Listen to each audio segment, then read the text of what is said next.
वास्तव में देखा जाए तो समस्या वहाँ नहीं है जहाँ हम देख रहे हैं, बल्कि समस्या तो वहाँ छुपी हुई है जहाँ हमारा नज़र जा ही नहीं रहा है।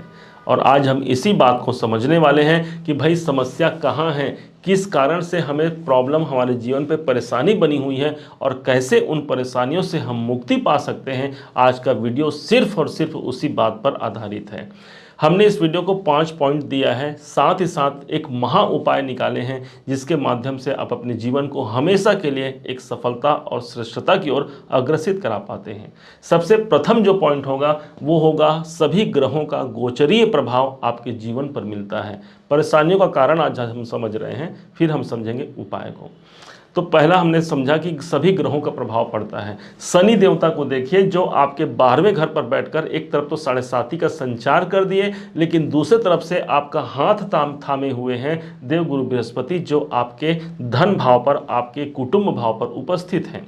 इस कारण से हमारे जीवन में जब 9 ग्रहों का प्रभाव हमें मिलना है, भाई सूर्य है, चंद्रमा है, मंगल है। चंद्रमा देवता तो ऐसे ग्रह बन जाते हैं जो 2.25 दिन में ही अपना गोचर परिवर्तन कर जाते हैं। अर्थात आज आप सोच रहे हैं, जिस योजना को आज आप बना रहे हैं, हो सकता है 2.25 दिन बाद, 2.5 दिन बाद आप उस योजना पर आप विमुख हो जाए, कोई दूसरा कार्य आप करने लगें। इसी कारण से कोई लंबा काम देखना है, शनि देवता 2.5 साल के होते हैं, 2.5 साल के लिए आपके 12वें घर पर बैठे हैं। तो ये हमको समझना होगा कि एक किसी ग्रह का शुभ या अशुभ प्रभाव हमें सदैव के लिए नहीं मिलता। वो परिवर्तनीय, ग्रह गोचर परिवर्तनीय है, जिससे कारण से हमें सुख दुख की प्राप्ति होती रहती है। अब जो अगला पॉइंट है ये होता है देवगुरु बृहस्पति का मार्गी होना। ध्यान दीजिएगा, आपके अपने मीन राशि के स्वामी होते हैं देवगुरु बृहस्पति, आपके लग्नाधिपति बनते हैं। और तब यही देवगुरु बृहस्पति सितंबर 2023 से ये वक्री अवस्था में चल रहे हैं। अब धन भाव पर वक्री हुए हैं, इसका मतलब धन की परिकाष्ठा कहीं न कहीं सिद्ध नहीं होना। हमें जहाँ धन की प्राप्ति होनी चाहिए, मान लीजिए हमारे कार्य क्षेत्र में, हमारे कर्म क्षेत्र में हमें धन की बढ़ोतरी होनी चाहिए थी, लेकिन हमें वहाँ पर पॉजिटिव रिजल्ट के बजाय नेगेटिव रिजल्ट देखने को मिला है। लेकिन भाई अभी तो शनि देवता गुरु देवता हमारे मार्गी भी हो गए हैं सन 2024 के प्रथम दिन से ही। इस कारण से ये समय है आपके आर्थिक प्रबलता का और साथ ही साथ आपके जीवन में कोई विशेष परिवर्तन का।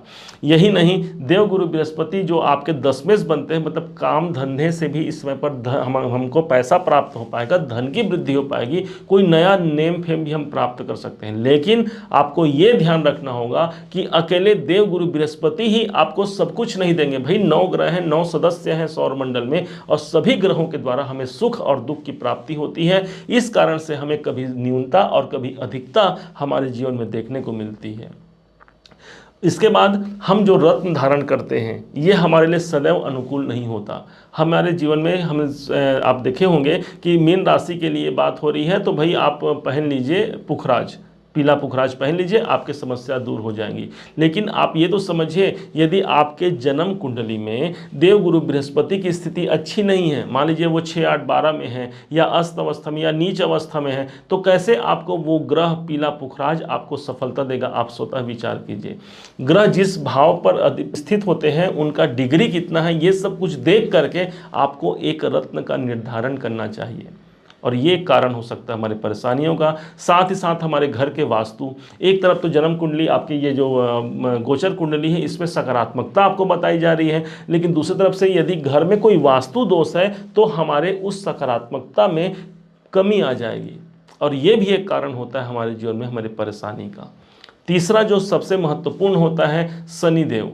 शनिदेव लंबे अवधि के ग्रह माने गए हैं। इसके पहले एक वीडियो हमने बनाया था जिसमें हमने लिखा था अभिशाप ही वरदान साबित होगा। आपने अभी तक नहीं देखा है, जाके देखिएगा कैसे शनि देवता आपके 7.5 के प्रभाव से में ही आपको सफल बना सकते हैं। इस बात को समझिएगा। शनि देवता धैर्य के कारक हैं, इसलिए हमें धीरज रखना होगा। हमारा कोई काम यदि नहीं बन पा रहा है, कहीं से कोई सफलता नहीं निकल पा रही है, हमें धीरज रखना होगा। और जो व्यक्ति धीरज रखते हुए अपनी अग्नि परीक्षा को जो आगे बढ़ा जाते हैं, वही व्यक्ति सफल होकर के एक शीर्ष ऊंचाई को प्राप्त करते हैं। यही है आपके जीवन में शनि देवता का प्रभाव। इसके बाद शनि देवता के बाद हम समझते हैं राहु केतु को। राहु केतु भाई नैसर्गिक रूप से एक दानव ग्रह माने गए हैं। अब ये आपके राहु का प्रभाव आपके अपने राशि पर है और केतु देव आपके सप्तम भाव पर है। अब राहु का जब प्रभाव हमारे लग्न पर, हमारी राशि पर होगा तो समझिए जरा कैसे अच्छा हो सकता है। कई प्रकार से हमें भय और भ्रम प्रदान करते हैं राहु देवता। इनकी दृष्टि भाग्य पर पड़ रही है, भाग्य में एक अवरोधों का सामना करना पड़ता है। लेकिन इन सबके ऊपर अब जो पॉइंट है हमारा चतुर्थ भाव, चतुर्थ पॉइंट जो हमारा है वो होता है आपकी जन्म कुंडली का विश्लेषण। सबसे इंपॉर्टेंट है।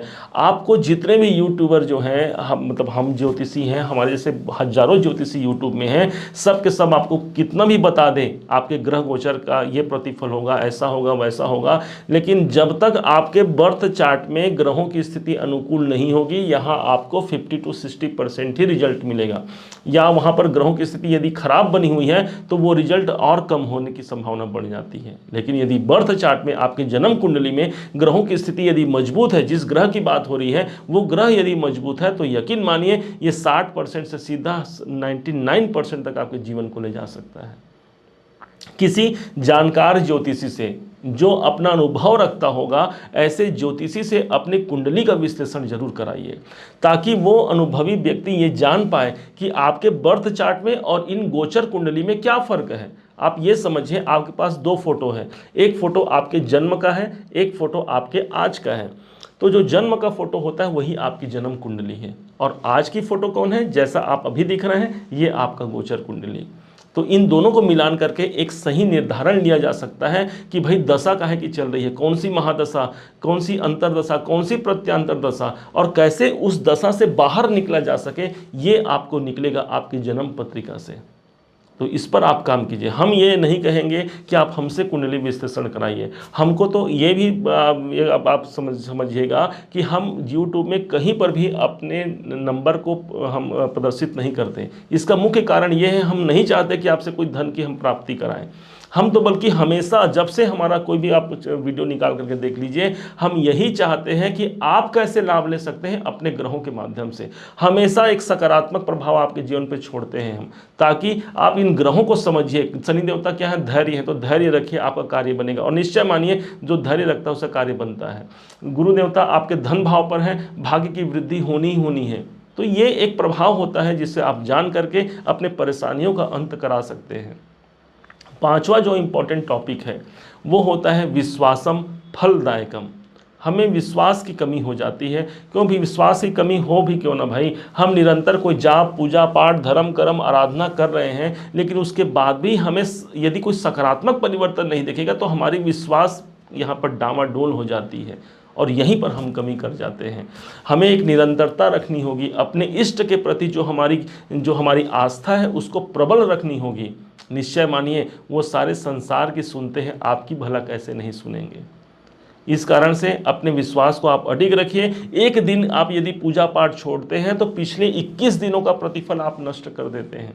तो इसलिए एक दिन भी आपका खाली न जाए। जो आपके कार्य है उस कार्य को तो आप करते हैं ना भाई, लेकिन उसके साथ ही साथ अपने जो इष्ट देवता के उसके सुमिरन, उनकी आराधना को मत छोड़िए। जो आपके गुरुदेव हैं, वो गुरुदेव जो आपको शिक्षा दिए हैं, जो उनके मंत्र हैं, वो आपको सफल बना सकता है। इस बात को आप समझिएगा। अब इष्ट देवता को समझिए कौन है, तो आपके जीवन में जो इष्ट देवता है वो हनुमान जी महाराज हैं।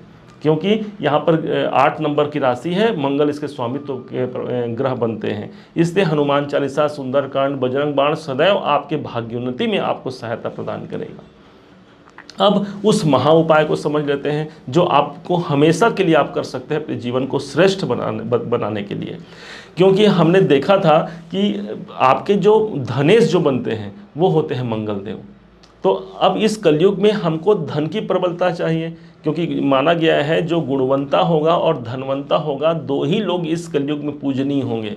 तो अब हमें धन को बढ़ाना है तो मंगल को आपको प्रसन्न रखना होगा, अपने मंगल ग्रह को, जिसके साक्षात प्रतीक माने गए हैं हमारे हनुमान जी महाराज। एक तो आपके भाग्याधिपति भी बन गए हैं, और दूसरे तरफ ये आपके धनेश भी बन गए हैं। सुंदरकांड, बजरंग बाण का पाठ आपको निरंतर करना ही चाहिए। मंगलवार के दिन आपको चाहिए जो वो होता है ना लाल मसूर का दान आप कर सकते हैं। कहाँ करना है, किसी भी ज़रूरतमंद को आप दे सकते हैं, या हनुमान मंदिर में जाकर के भगवान जी के चरणों पर लाल सिंदूर अर्पण कर सकते हैं। माना गया है शास्त्रों में, हनुमान को खुश करना आसान होता है, सिंदूर चढ़ाने से सब काम होता है। निश्चय मानिए बहुत से कार्य आपके हनुमान जी के द्वारा सिद्ध हो सकते हैं। इसके बाद पर आपके देखिए एकादशेश, क्योंकि एकादश भाव वो स्थान हो गया जो हमारी कामनाओं को सिद्ध करता है, हमारी इच्छाओं की पूर्ति करता है। तो ये इस भाव के स्वामी हो जाते हैं आपके शनिदेव।